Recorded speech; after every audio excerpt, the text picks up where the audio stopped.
Bienvenue dans le podcast de Steve Haldeman, la littérature au 7e ciel. Bonjour à toutes et à tous. J'ai eu le plaisir de passer près d'une heure et demie au téléphone hier avec Julienne Dessay, que j'appelais pour un projet que je voudrais réaliser éventuellement avec elle. Je ne sais pas si ça va pouvoir se faire, mais à cette occasion, elle me faisait part de ses interrogations quant à ma façon de communiquer. Et je le remercie parce qu'elle me donne l'occasion comme ça de corriger un peu le tir, parce qu'effectivement, quand on a la tête dans le guidon, on ne s'aperçoit pas forcément que le message qu'on veut faire passer passe pas forcément bien. En particulier, elle me disait que mon travail d'auteur et mon activité d'intervieweur pouvaient prêter à confusion, que ça faisait deux activités différentes et qu'on ne voyait pas forcément bien, ou on pourrait ne pas forcément bien voir où je veux en venir. Alors je me suis dit que si elle se posait cette question, elle ne devait pas être la seule. Donc je voudrais clarifier un petit peu les choses après plus d'un an et demi d'activité maintenant. Alors en particulier, elle me disait que dans certaines de mes interviews, les premières en particulier, Rose me l'a confirmé, j'avais tendance à tirer un peu la couverture à moi, c'est-à-dire à parler beaucoup de mes livres, peut-être au détriment des personnes que j'interviewe. Elle me disait également que quand je suis arrivé sur les réseaux sociaux, j'avais pu donner l'impression que je faisais partie de ces gens qui voulaient surfer sur la vague 50 nuances degrés, ce qui n'est pas du tout le cas. Je pense que j'ai déjà convaincu un certain nombre de personnes à ce sujet.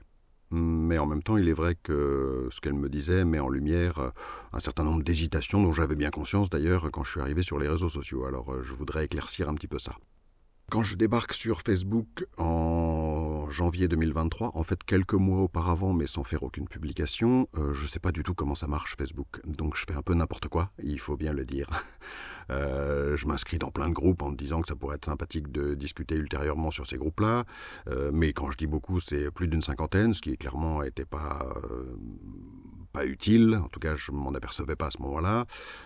Facebook m'incitant à inviter plein de monde, j'ai invité plein de monde, ce qui fait qu'au bout d'un moment, je me suis retrouvé d'ailleurs bloqué.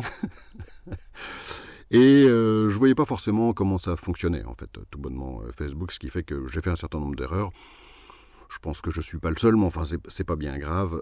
Depuis, j'ai corrigé le tir et je n'invite d'ailleurs quasiment plus personne, sauf les personnes qui m'intéressent. Et je n'accepte plus que les personnes qui ont un vrai intérêt pour ce que je fais. Donc ça, ce sont des choses que j'ai corrigées depuis, mais c'est vrai que j'ai toujours une hésitation. En particulier, j'ai un profil. Enfin, sur Facebook, Rose et moi avons 2 profils et une page.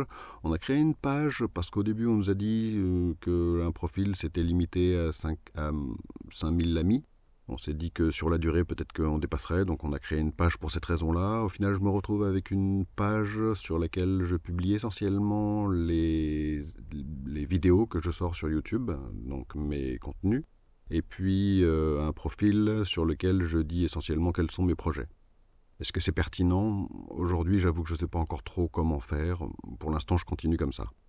Donc ça, c'était pour vous expliquer effectivement qu'il y a eu un peu d'errement au début, il faut être honnête. Donc quel est le but que je poursuis aujourd'hui ? Le but que je poursuis, c'est favoriser la tolérance. Alors évidemment, quand j'ai dit ça comme ça, j'ai rien dit, c'est tellement vague que ça ne veut pas dire grand-chose. Mais mon objectif, c'est de favoriser et de changer le regard de la société sur certains sujets. Aujourd'hui, je traite le sujet des sexualités et du BDSM en particulier, parce que je veux lutter contre les tabous, contre la vision que peut en avoir la société qui ne correspond pas à la réalité. Pour parvenir à mes fins, avoir écrit un roman d'amour dans un contexte BDSM ne me paraissait pas suffisant, d'autant que les lecteurs de la littérature érotique sont peu nombreux. Je suis assez rapidement arrivé à la conclusion que changer la vision d'une société tout entière sur un sujet, on ne peut pas y arriver tout seul dans son coin. C'est la raison pour laquelle je publie tout un tas d'interviews, on pourra appeler ça aussi des témoignages, pour montrer que les sexualités et le BDSM en particulier ne sont pas des sujets qui concernent une minorité de personnes marginales cachées dans leur coin. Donc c'est la raison pour laquelle je mets en avant beaucoup d'autres personnes. Pour autant, ça vaut le coup que je précise que je ne suis pas journaliste. Je suis un particulier, auteur, je n'envisage pas ces interviews, ces échanges, ces témoignages comme des questions à sens unique avec des réponses de l'auteur. D'abord, ça ressemblerait beaucoup trop à de la publicité, raison pour laquelle je prends le temps de faire des interviews longues où on aborde le contexte de l'écriture quand il s'agit d'auteurs, par exemple. Et puis pour moi, c'est une occasion d'échanger et de mettre en avant également mes idées. C'est aussi pour moi l'opportunité de mettre en avant les idées de mes invités. Parce que comme je l'ai dit, je ne veux pas être tout seul dans mon coin, et je pense que les personnes que j'ai invitées, c'est pour ça que je les fais à chaque fois, ont beaucoup de choses à dire, beaucoup de choses à partager, et ce sont toutes des personnes de qualité que j'ai pris grand plaisir à rencontrer. D'ailleurs, j'en profite pour remercier toutes les personnes qui m'ont fait confiance, en particulier toutes premières personnes qui ont accepté que je les interviewe, alors que j'avais quasiment pas d'abonnés, alors que je leur offrais pas une audience extraordinaire. C'est toujours pas le cas aujourd'hui, mais enfin on approche quand même les 400 abonnés, ce qui est mieux que 2 ou 1 abonné au tout début. Ce qui me faisait sourire, mais je vois que ça marche. En particulier, je viens de poster la visite guidée de l'Entre Davis, qui a l'air de très bien fonctionner. Ça fait un très bon démarrage, donc je suis très content. Pour moi et pour eux, et pour Vince et Lisa donc. Donc je le redis, je voudrais remercier ceux qui m'ont suivi au tout début et qui m'ont fait confiance en dépit du fait que j'étais personne, grosso modo. Cette stratégie de mettre en avant la tolérance et cette stratégie de me construire une audience aujourd'hui, elle a aussi un but particulier. En fait, pour moi, c'est une sorte de répétition générale, une préparation avant de pouvoir être à visage découvert. Alors ceux qui me connaissent un peu savent pourquoi je ne peux pas être à visage découvert, j'ai pu l'expliquer, je leur demande de rester d'ailleurs très discret à ce sujet-là, mais le fait est que d'ici, je l'espère, au plus tard à la fin de l'année 2025, je vais pouvoir enfin m'exprimer à visage découvert sur YouTube et ailleurs.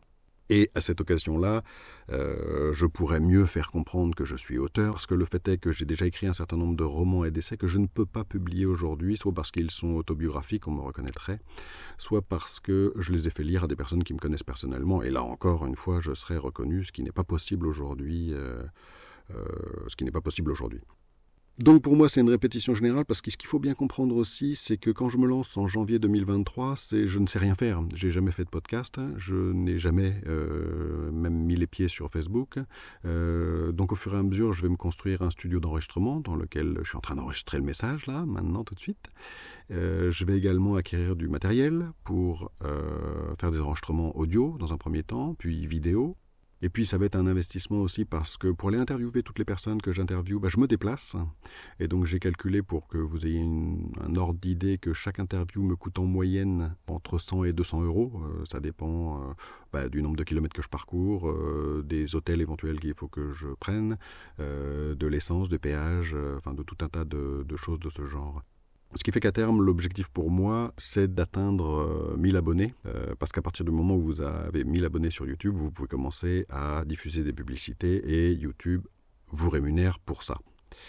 Parce qu'il faut bien que je rentabilise un petit peu tous les investissements que j'ai faits depuis le début. Je dois être à pas loin de 10 000 euros. Alors je ne suis pas riche, c'est une somme en ce qui me concerne. Une somme que j'ai mis bien volonté sur la table parce que je suis passionné, parce que je fais, parce que j'y crois. Et que je crois également au sujet que je vais traiter à l'avenir, donc la protection de l'enfance. J'en ai parlé un petit peu, je ne vais pas m'étendre sur ce sujet pour le moment. Je remercie beaucoup également ceux qui m'ont fait confiance très à l'avance pour traiter ce sujet. J'ai déjà enregistré un certain nombre de vidéos sur ce thème. Voilà ce que je voulais vous dire. Si vous avez des questions, n'hésitez pas à les mettre en commentaire, soit sur YouTube, soit sur la page Facebook ou sur le profil, j'y répondrai volontiers. Je vous souhaite une excellente journée et portez-vous bien.